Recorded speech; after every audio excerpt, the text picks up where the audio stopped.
네, 북한이 기존 북방 한계선 NLL을 무시하고 별도의 해상 국경선을 긋겠다고 밝히면서 추후 서해 도발 가능성이 주목되고 있습니다. 한편 우리나라가 쿠바와 전격 수교를 발표한 지 하루 만에 북한 김여정 노동당 부부장이 기시다 일본 총리의 방북 성사 가능성을 언급하기도 했는데요. 보다 자세한 이야기 이물출 경남대 극동문제연구소 교수와 함께 나눠보겠습니다. 안녕하세요. 네, 안녕하십니까. 네, 자, 이 김정은 북한 국무위원장이 이 NLL 북방 한계선을 유령선이라고 불렀어요. 그러면서 자기들이 해상 국경선을 새로 긋겠다. 자, 이 해상 국경선, 북한 입장에서는 새로 쓴 표현이라고 하는데요. 이 서해에 대해서는 어떤 의미가 담긴 것 같습니까? 우선 이제 김정은 위원장이 그 대남 관계를 어떻게 앞으로 설정하고 가져갈 것인가에 대한 그 큰 그림을 우선 한번 설명을 해드릴 필요가 있을 것 같은데요. 예. 지난 1월 15일 최고인민회의 시정연설에서 예. 이제 남북 관계는 두 국가 관계다, 또 교종국 관계다 이렇게 얘기를 합니다. 이제 그러면서 NLL 문제를 꺼내면서 0.001mm도 양보하지 않겠다. 네. 그러니까 방금 말씀하신 대로 이 NLL은 불법 무법의 선이다. 예, 유령선이라고 표현했죠. 예, 불법 무리는 선이고 또 유령선이다 이렇게 얘기를 하거든요. 그러면서 또 하는 얘기가 뭔가 하면 자, 이 헌법에 그동안 영토 조항이 포함이 안 돼 있었는데 네. 이번에 이제 그 대남 관계를 새로 설정을 하고 영토 조항을 헌법에 명기를 하겠다. 지금 네. 이렇게 얘기를 하고 있는 거예요. 그런데 영토 조항에 이제 헌법에 영토 조항을 명기를 하려면 어떻든 이게 NLL 문제를 해결해야 되거든요. 네. 자신들이 지금 방금 말씀하신 유령선이고 불법으로 그어진 선인데 인정하지 않는 선인데 예. 그러니까 이 부분이 결정되지 않는 상황에서 영토 조항을 헌법에 넣기도 조금 곤란한 부분이 있을 수 있거든요. 예. 이제 그러면서 새로운 해상 국경선을 긋겠다. 기존에 이제 북한은 이게 남북 관계를 어떻든 특수 관계로 인정을 하고 해상 경계선이라는 표현을 썼잖아요. 예. 근데 이제는 국가 대 국가 간 관계이기 때문에 해상 국경선이다. 그걸 새로 긋겠다. 예. 이렇게 이제 그 선언을 한 거죠. 근데 실제로 그 새로운 해상 국경선이 북한이 1999년 그리고 2007년에 얘기했던 해상 경계선인지 네. 또는 경계 개선이라고 예. 얘기했던 그건지 경비 개선이라고 얘기했던 건지 예. 그건 아직은 명확치는 않습니다. 네.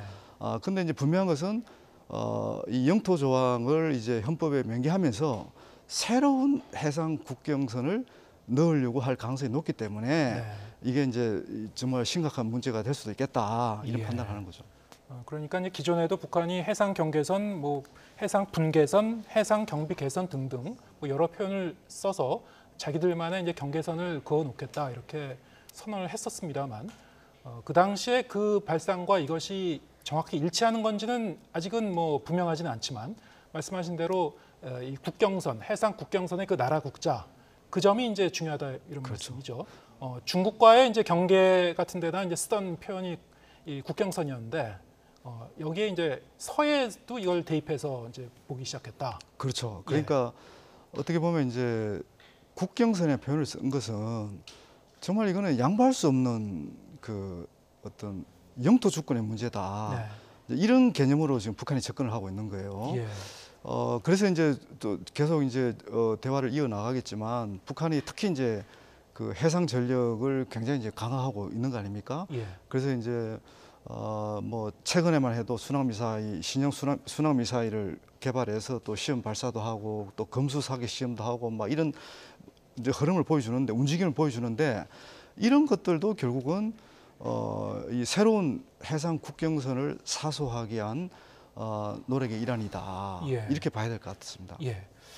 자, 이게 북한 측이 이렇게 이 남한에 대해서 이게 동족 관계가 아니고 교전국이다, 적대국이다 이렇게 이제 계속 강조하게 되면은 이번에 이제 김정은 국무위원장이 이 발언한 내용을 보더라도 우리 측의 경비정이라든가 우리 측 선박이 순찰 활동을 한다든지 선박에 대한 감시 활동을 한다든지 그런 거에 대해서 이제 시비를 걸고 그것을 빌미로 어떤 군사적 행동을 할 가능성이 좀 높아지고 있는 것 같습니다. 좀 어떻게 보고 계십니까? 일단 이제 그 해군 측에서도 그 그 북한의 순항 미사일 개발의 어떤 의도를 설명하면서 예.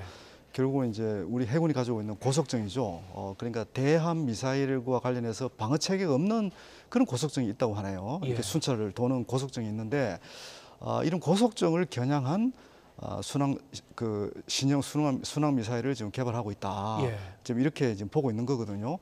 그게 단순히 이제 개발 수준을 넘어서 실전 배치도 이제 임박한 거 아니냐 이런 평가들을 지금 많은 전문가들이 하고 있는 것 같은데 이번에 북한군이 검수 사격을 했다는 그 바로 그 무기를 그렇죠. 얘기한 거죠. 순항 그렇죠. 미사일, 예, 예. 바다수리 육형 미사일. 예. 예. 그 지금 이제 우리는 이제 어떤 북한의 이런 도발이 있으면 그때 해석하고 그냥 넘어가는 그런 경향이 있지만 네.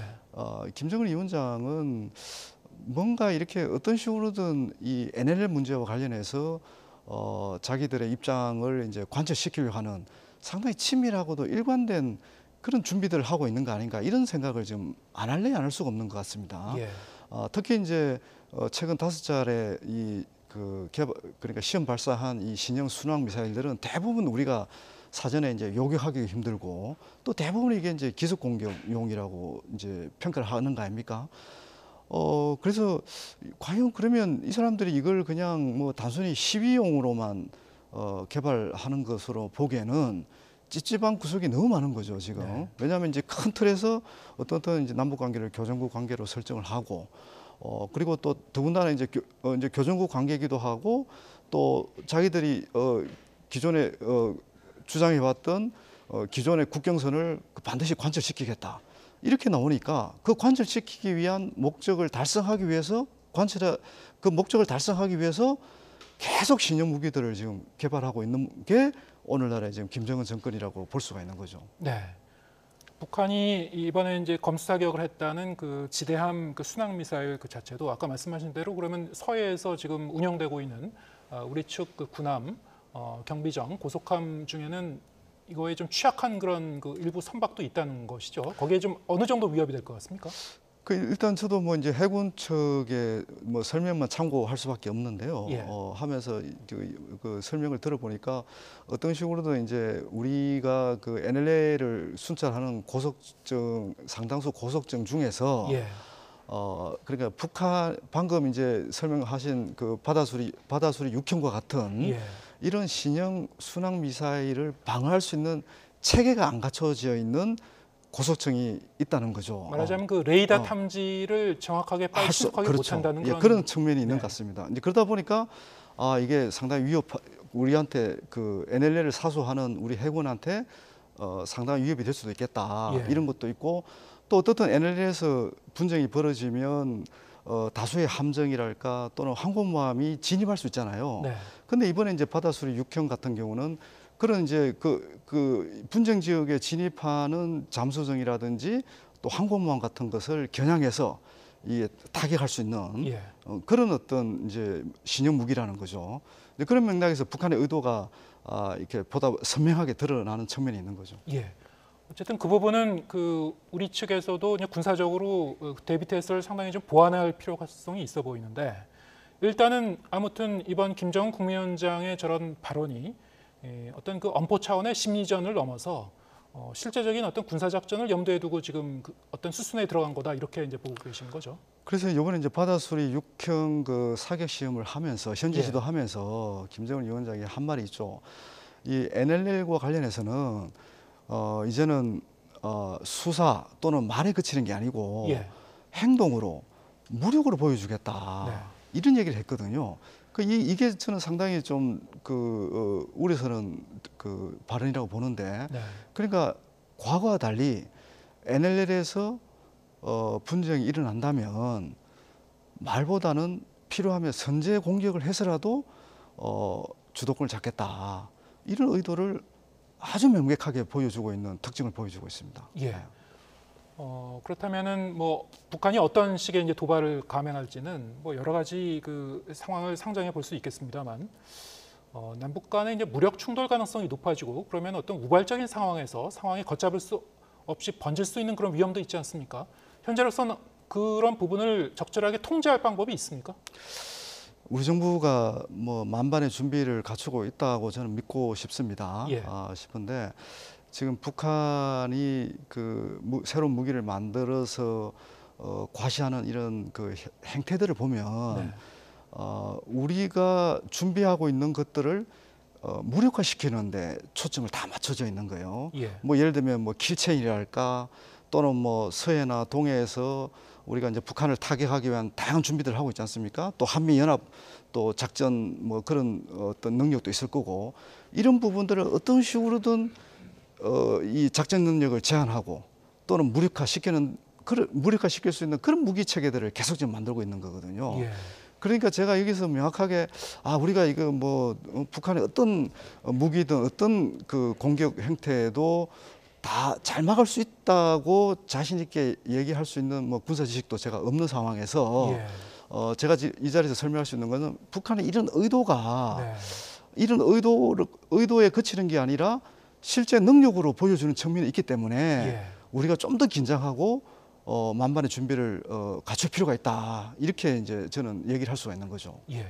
어떤 뭐 국지적 도발이 가능한 건지 뭐 그거는 이제 말씀하신 대로 좀 더 이제 군사적으로 세부적으로 좀 짚어볼 필요가 있습니다만 이를테면 선박에 대한 위협도 있을 수 있을 것이고 그것을 넘어서 어떤 서해 5도에 대한 직접적인 공격이 있을 것인지 이거는 좀 더 면밀한 분석이 필요하다는 그런 말씀이시죠? 예. 그 이제 2010년에 연평도 포격 당시하고 좀 상황을 또 비교할 수도 있을 것 같아요. 예.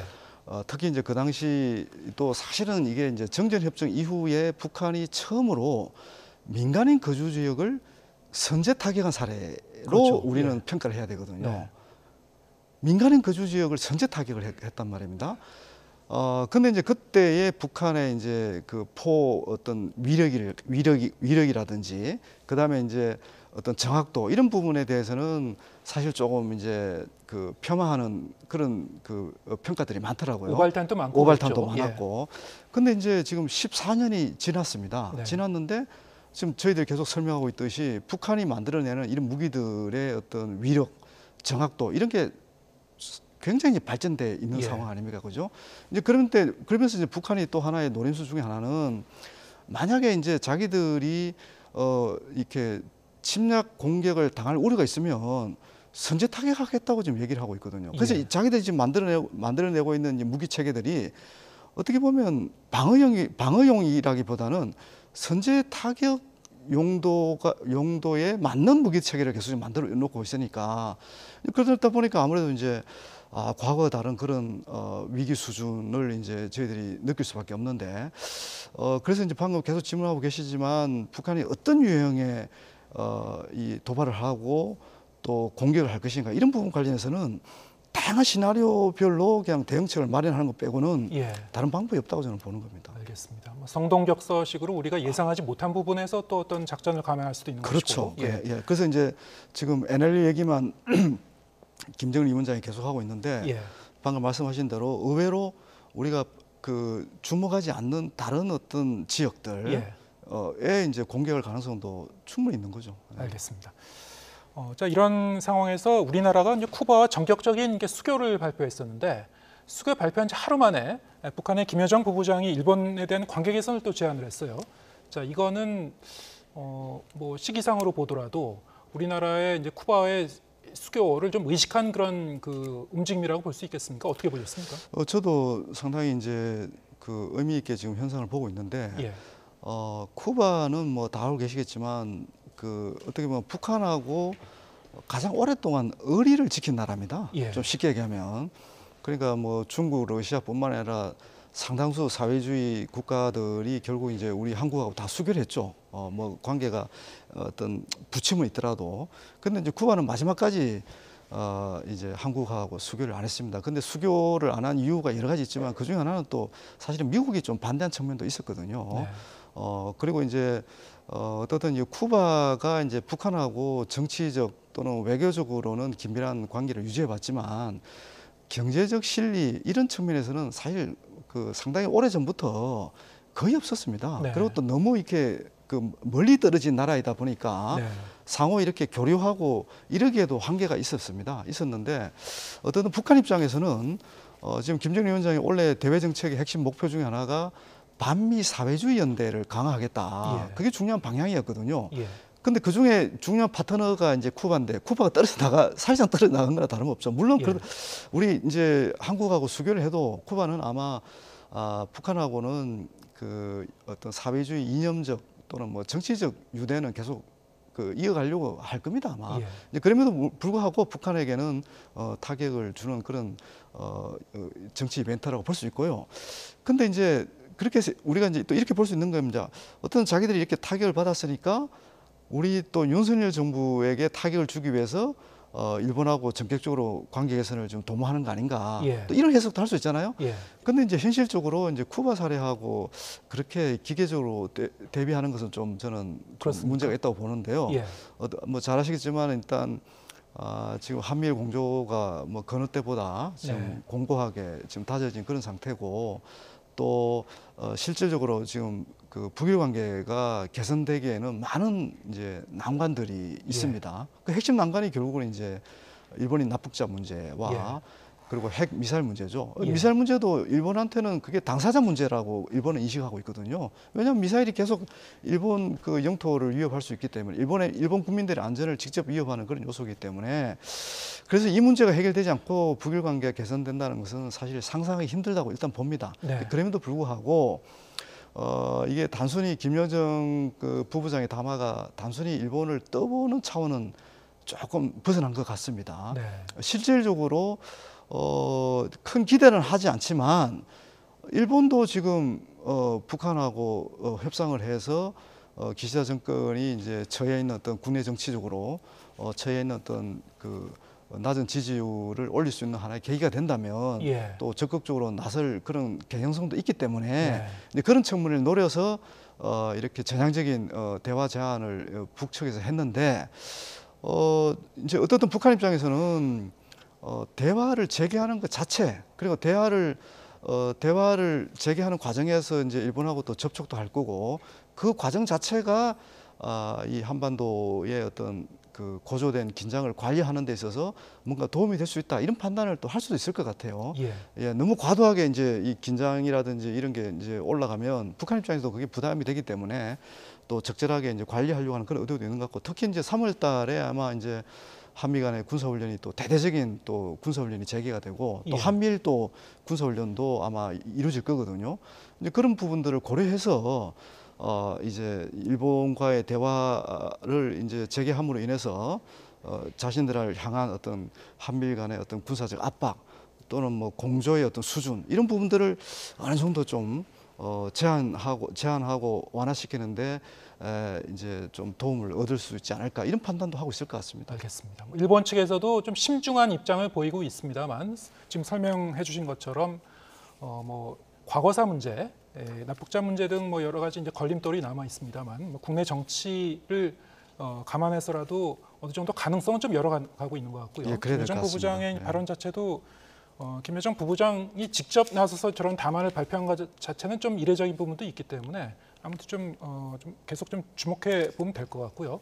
자, 우리나라가 이제 쿠바와 65년 만에 공식적인 외교 관계를 재수립한 부분, 이거는 양국 간의 어떤 그 실리적인 점이 좀 일치한 지점도 있을 것이고, 우리나라로서도 상당히 좀 그 외교적인 의미도 클 것 같은데 어떻게 평가하고 계십니까? 저는 일단 뭐 긍정적으로 평가를 해야 될 것 같습니다. 예. 사실 쿠바가 이제 그 쿠바하고 우리가 어떤 교역 규모랄까, 뭐 통상 협력 이런 수준은 수교가 돼도 이렇게 그 급격하게 이게 이제 협력 수준이 높아질 가능성은 많지 않습니다. 예. 워낙 먼 나라기도 하고 상당히 이제 제한적인 교류밖에 이루어질 수 없는데 이제 그럼에도 불구하고 북한하고 가장 오랫동안 사회주의 연대를 유지해 왔던 나라, 그 나라가 이제 우리나라하고 관계 정상화했다는 거, 이거는 이제 어떻게 보면 그 지금 뭐 신냉전 시대라고 얘기는 하지만 그 냉전의 잔재를 지금 해소하는 그런 측면도 있는 거거든요. 예. 있는 거고 또 이 쿠바가 이제 그 지금 쿠바도 나름대로 개혁 개방을 상당히 준비를 해왔거든요. 준비를 해왔는데 이제 리더십이 세대 교체를 하면서 뭔가 이제 새로운 미래를 준비하려고 하는 그런 그 또 나라이기도 합니다. 예. 또 우리 한류가 굉장히 많이 전파가 돼서 예. 사실상 우리나라에 대한 우호적인 시각도 상당히 이제 확산돼 있고 그래서 이제 이렇게 요약해 보면 어떻든 이 쿠바는 우리가 이제 대북 관계, 남북 관계와 관련해서 외교적 성리라고 분명히 평가할 수 있는 부분은 있는 것 같고요. 네. 다만 이제 남북 관계가 너무 이제 악화돼 있고 예. 또 지금 북한 입장에서는 우리 정부의 어떤 그 은행 하나하나가 지금 자신들을 지금 자극하고 있다고 지금 평가하고 있는 그런 상황에서 예. 이 쿠바하고의 수교가 결국 자신들을 더 이제 고립시키려고 하는 뭐 윤석열 정부의 이제 불순한 의도가 있다 이렇게 또 평가할 수도 있는 부분이거든요. 예. 근데 그런 부분들도 고려해서 정세 관리를 잘 해야 되는 그런 상황 아닌가 이렇게 생각합니다. 그래서 좋은 측면도 있지만 또 좀 더 이렇게 지혜롭게 또 세밀하게 또 관리할 부분도 있다 이렇게 봅니다. 그리고 또 지금 미국이 일단 지지한다고 얘기는 했지만 이번 수교를 미국이 사실은 또 약간 불편하게 볼 부분도 있는 것 같거든요. 미국은 지금 쿠바와 어떤 관계입니까? 일단은 이제 오바마 정부 때는 관계 정상화를 시도를 했는데 예. 이게 이제 트럼프 행정부 때 다시 이제 검수 조치도 하고 제재를 계속 강화시켜 왔습니다. 예. 그래서 근데 이제 지금 이 미국에는 이 쿠바계 그 상원 의원들의 영향력이 막강하거든요. 예. 이 쿠바계 이 미국 내 상원 의원들이 대부분 이제 어떻게 보면 쿠바 정권 교체를 요구하고 있고 네. 이 개혁 개방을 계속 지금 압박하고 있는 그런 상황이거든요. 이제 그러다 보니까 미국 입장에서는 쿠바 정책을 그 우호적인 관계를 유지를 할 수가 없어요. 예. 그러니까 계속 압박하고 있는 그런 와중에 있는 거죠. 특히 이제 관광 개방 같은 거는 굉장히 중요한 조치인데 왜냐하면 쿠바의 가장 큰 수입원이 관광이거든요. 이 관광도 지금 상당히 제한하고 있는 그런 상황이거든요. 예. 그리고 또 테러 지원국으로 지정을 해놨어요. 예. 그러다 보니까 쿠바가 꼼짝을 못하는 거예요. 테러 지정국 지정해 놓은 거는 지금 해제된 게 아니고 그대로 좀 제가 유지되고 알기로는 있습니다. 그대로 유지되고 있는 걸 알고 예, 있거든요. 좀 다시 확인해 봐야 될 것 같은데요. 그렇죠. 예. 예, 그것도 제가 확인해 봐야 되는데 어떻든 지정했다가 다시 해정하고 다시 또 지정하는 이런 아무튼 식으로. 이제 경제 금융 제재는 계속 좀 유효한 그렇죠. 것이고 예. 그래서 미국 입장에서 보면은 한국과 쿠바의 수교를 또 마냥 쌍수 들고 환영할 수만은 없는 약간 좀 복잡 미묘한 그런 심경일 수도 있겠군요. 만약에 이제 교역이라든지 통상 협력 수준이 굉장히 이제 이렇게 높아지면 예. 아무래도 제재 효과가 떨어지잖아요. 예. 그러니까 미국의 제재의 어떤 목표를 생각한다면 사실 이건 찬성할 수 있는, 지지할 수 있는 이게 이벤트가 아니거든요. 예. 예. 알겠습니다. 그러면 우리나라가 이제 쿠바와 이렇게 65년 만에 다시 이제 수교를 하게 된 그 사실 자체가 북한을 좀 더 외교적으로 이제 고립시키는 그런 그 상황이 되고 북한의 어떤 그 압박하는 효과도 있겠습니다만 이 한반도 지금 상황이 남북 관계의 대화가 거의 단절된 그런 상황에서 쿠바라는 나라가 북한과도 긴밀했고 우리나라와도 이제 새롭게 이 공식적 외교 관계를 복원했다면은 남한과 북한 사이의 대화를 좀 이렇게 중개하는 매개하는 역할을 할 가능성은 앞으로 없는 건지 그 부분에 대해서 어떻게 보십니까? 쿠바는 예. 이제 유엔 무대에서도 거의 북한 편을 들어왔습니다. 예. 그런데 이제 이번에 수교를 함으로 인해서 과연 유엔 무대에서 남한의 입장을 공식적으로 지지할까? 예. 거기에 대해서는 저는 여전히 회의적이거든요. 네. 그러니까 쿠바가 집중하는 것은 경제적 실리에 예. 집중할 가능성이 저는 높다고 보거든요. 예. 그 물론 이제 좀 또 뭐 상황 변화에 따라서 쿠바 입장이 달라질 수 있는데 쿠바가 이 남북 관계를 중재한다는 것은 네. 저는 그거는 기대하기 어려울 것 같습니다. 그렇군요. 그리고 이제 네. 또 북한 입장에서는 어떻게 보면 공식적으로 얘기는 안 하지만은 배신자가 돼버렸잖아요. 예. 쿠바가 어떻든 자신들을 배신한 나라가 돼버린 겁니다. 물론 그걸 이제 뭐 어느 정도 그걸 노골적으로 표출할지는 알 수는 없는데 예. 어떻든 내심 기분이 썩 좋지는 않을 거라고요. 예. 이제 그러면서 이제 좀 관계가 소원할 가능성도 있고, 그리고 또 쿠바가 그런 중재 역할을 할 수 있는 그런 역량을 갖춘 나라라고 보기에는 저는 굉장히 어려울 것 같습니다. 그렇군요. 그렇지만 예. 그 대신에 네. 만약에 일본하고 대화가 이루어지면 예. 일본이 이 남북 관계를 중재할 가능성은 저는 있다고 봅니다. 북일 그 대화가 북일 잘 진행이 정상회담이 이제 된다면. 잘 진행이 된다면 예, 오히려 이제 일본이 2010년도에 이제 그때 스톡홀름 합의라고 사실은 일본이 예. 북한하고 이제 중요한 합의를 맺은 적이 있는데 네. 물론 그건 이제 북일 관계 맥락입니다. 예. 근데 그럼에도 불구하고 일본이 이제 지금 같은 남북 관계 단절된 상황에서 북한을 좀 더 이렇게 설득할 수 있는 어떤 기회를 더 많이 갖게 되는 거잖아요. 예. 그러면 이제 북한과 미국 또 남한과 북한 이런 관계를 좀 더 이렇게 서로의 어떤 의사소통을 할 수 있는 통로 역할을 예. 할 수도 있겠다. 알겠습니다. 이런 생각을 할 수 이 있습니다. 남북한과 일본, 쿠바, 미국까지 아주 이제 복잡한 그런 그 고차방정식 같은 그런 관계인데 여러 갈래로 좀 짚어봤습니다. 오늘 말씀 여기까지 듣겠습니다. 이물출 경남대 극동문제연구소 교수와 함께했습니다. 고맙습니다. 예.